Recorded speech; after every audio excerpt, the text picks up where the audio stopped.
This day in sports history. Hey, this is Steve White, the host of This Day in Sports History.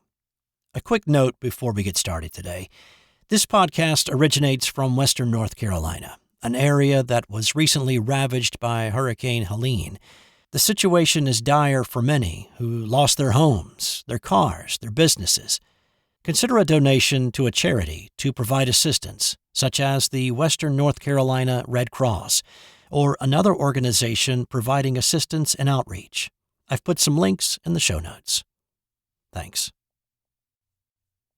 It's October 2nd, and on this day in 1978, a man not known for his power hit an improbable home run. Bucky Dent was not a long ball hitter.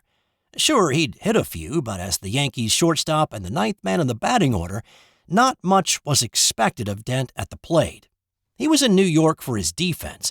Any offense was simply dessert. He'd only hit 4 home runs during the 162-game season, and only 22 to this point in his 5-year career. This was a big game, though. After 162 games, the Boston Red Sox and the New York Yankees were tied at the top of the American League East. The Yankees had gone on a tear, erasing a 14-game deficit over the course of 2 months to even get to this point. So a 1-game playoff was needed to decide the AL East and who would face the Kansas City Royals in the AL Championship Series. The game was played at Boston's Fenway Park. The Yankees put their ace and 24-game winner Ron Guidry on the mound. The Sox countered with Mike Torres. Boston got on the board first when Carl Yastrzemski parked a Guidry fastball in the right field seats for a solo shot in the second. Jim Rice added another to the manual scoreboard with an RBI single in the 6th to make it a 2-0 Sox lead heading into the 7th. Chris Chambliss and Roy White both singled to give the Yankees a little bit of life. When Bucky Dent came to the plate with 2 outs, the Yankees' win expectation was less than 20%. I'm not just making that up. That's BaseballReference.com's win probability tally for the Yankees in this spot.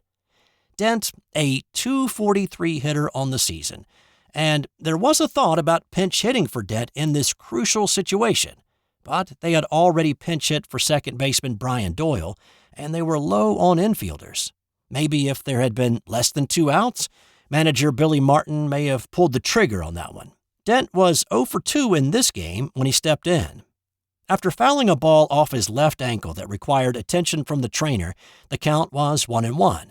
He got a new bat and then stepped back into the box with his signature choked-up grip. Here's Ken Harrelson with his call that day for WSBK. Deep to left. Yastrzemski will not get it. It's a home run. A 3-run home run for Bucky Dent. The Yankees now lead by a score of 3-2. Bucky Dent has just hit his 5th home run of the year into the screen. And look at that Yankee bench. And a happy Bucky Dent.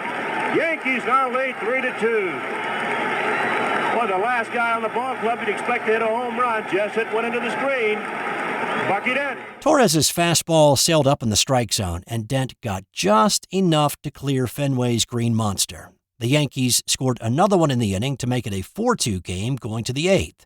Reggie Jackson, a man known for his home runs, had a solo shot in the 8th that actually proved to be the game winner. The Red Sox scored 2 in the bottom half to make it a 5-4 game, and the Sox actually had 2 men on in the bottom of the 9th, but Yankee closer Goose Gossage shut the door on the 2 biggest hitters in the Sox lineup, Rice and Yastrzemski, to preserve the 5-4 win, sending the Yankees to the ALCS against the Royals. They beat the Royals in 4 games, faced the Los Angeles Dodgers in the World Series, and they won that in 6 games.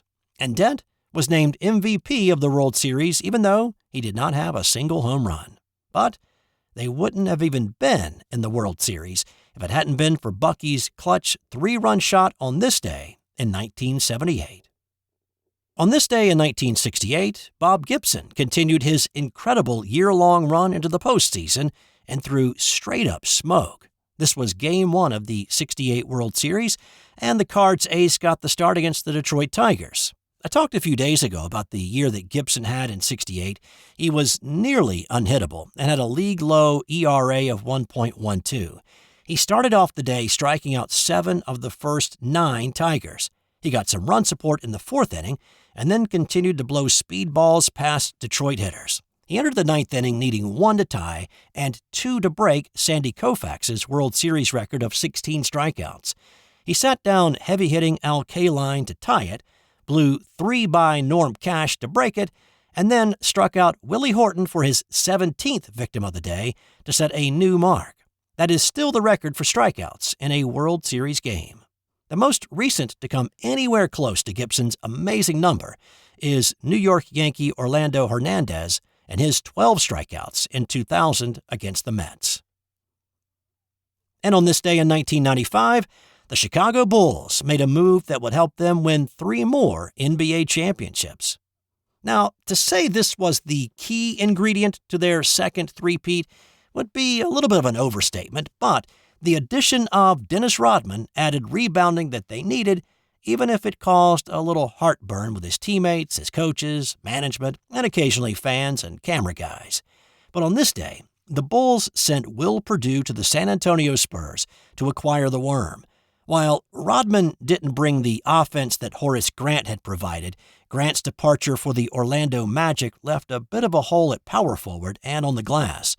Rodman had become a rebounding savant.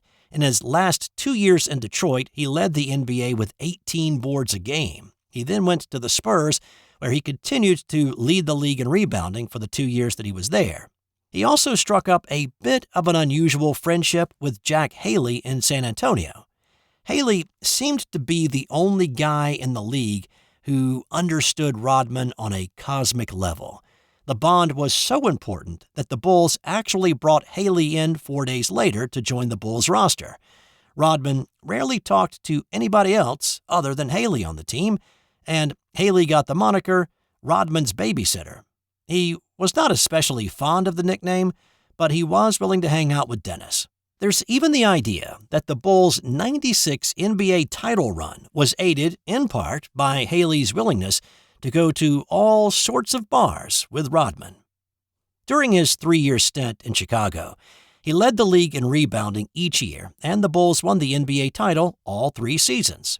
Once the dynasty was dismantled, Rodman was shipped off to the LA Lakers. And time now for today's Nothing to Do with Sports fun fact. The book, The Idle Warriors, written by Kerry Thornley, follows a troop of Marines in Vietnam. It's a true story, and one of the Marines depicted is Lee Harvey Oswald. The book was released in 1962, a year before JFK was assassinated. That's all I've got for you today. I'll be back tomorrow with another edition of This Day in Sports History.